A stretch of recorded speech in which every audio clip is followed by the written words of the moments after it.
Welcome back to our channel. ఇప్పుడు మనం కిచిడి చేయబోతున్నాము. ఎలా చేయాలో చూద్దాం. ముందుగా 2 గ్లాసెస్ రైస్ తీసుకున్నాను, అవి కడిగేసేసాను.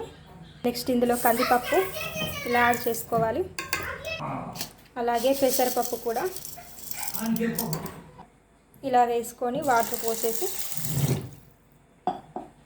కడిగేసేసుకోవాలి. 2 గ్లాసెస్కి 4 గ్లాసెస్ వాటర్ పోసుకోవాలి. 3 గ్లాసెస్ 4 గ్లాసెస్ కంప్లీట్ అవుతుంది. అటువంటి కిచిడికి కావాల్సినటువంటి ఐటమ్స్ తీసుకుందాం మనం. ఉల్లిగడ్డలు, మిర్చి, లవంగాలు, యాలకులు, దాల్చిన చెక్క, కరివేపాకు, కొత్తిమీర, అల్లం వెల్లుల్లి పేస్ట్, టమాటో, మిల్ మేకర్, అలాగే నెయ్యి. ఇప్పుడు మనం స్టార్ట్ చేద్దాం.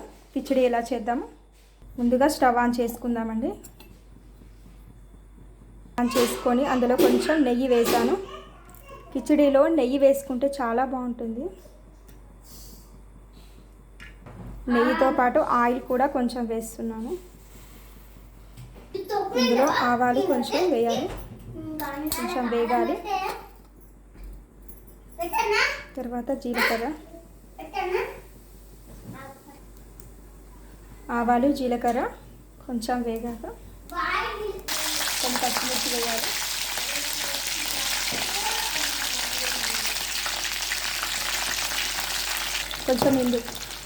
కొంచెం ఇందులోనే అల్లం వెల్లుల్లి పేస్ట్ వేసుకోవాలి.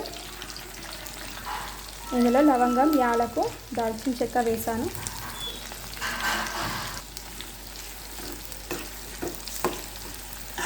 తర్వాత మనం కట్ చేసిన ఉల్లిపాయలు వేసుకోవాలి.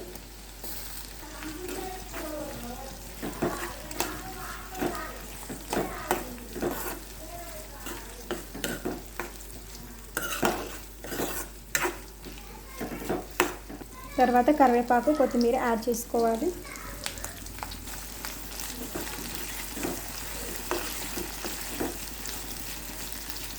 తర్వాత మిల్ మేకర్లు కొన్ని వేసుకోవాలి. ఇలా వేసుకొని కలిపేసేయాలి.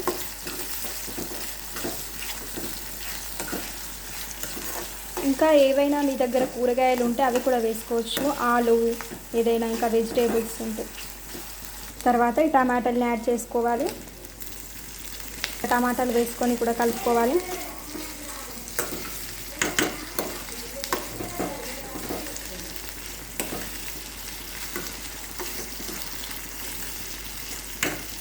కొంచెం పసుపు వేసుకోవాలి. పసుపు కలిపేసుకోవాలి. కొంచెం టమాటా మగ్గాలండి. కొంచెం ఇందులో నేను సబ్జీ మసాలా యాడ్ చేస్తున్నాను. తర్వాత ఉప్పు వేసుకోవాలండి. ఇలా సాల్ట్ వేసేసుకొని కలిపేసుకోవాలి. ఈ పోనీని మనం రైస్లో వేసేసుకోవాలి. రైస్లో ఇలా వేసేసుకోవాలండి. ఇలా పోనీని రైస్ కుక్కర్లోని రైస్లో వేసేసాను. ఇలా కలిపేసేసాను. మూత పెట్టుకోవాలి. ఓకే, ఇప్పుడు రైస్ అయిపోయిందండి. ఓకే, ఇప్పుడు మనం మూత ఓపెన్ చేసి చూద్దాం. వేడి వేడి కిచిడి రెడీ. చూడు ఎంత బాగుందండి కిచిడి.